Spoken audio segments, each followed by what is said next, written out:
സംസ്ഥാനത്ത് വീണ്ടും മഴയ്ക്ക് സാധ്യത. ജാഗ്രതാ നിർദ്ദേശവുമായി കാലാവസ്ഥാ വകുപ്പ്.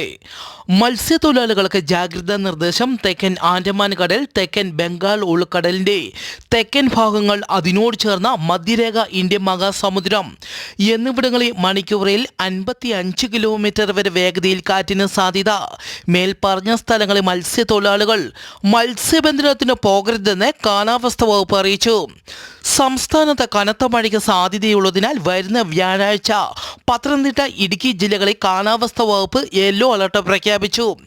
ഫെബ്രുവരി ആദ്യവാരത്തോടെ സംസ്ഥാനത്തെ കൂടുതൽ പ്രദേശങ്ങളിൽ മഴയ്ക്ക് സാധ്യത. നാഡീവ്യവസ്ഥയെ ബാധിക്കുന്ന അപൂർവ രോഗമായ ഗില്ലൻ-ബാരി സിൻഡ്രോം ബാധിച്ച് രാജ്യത്തെ മഹാരാഷ്ട്രയിൽ ആദ്യ മരണം റിപ്പോർട്ട് ചെയ്തു.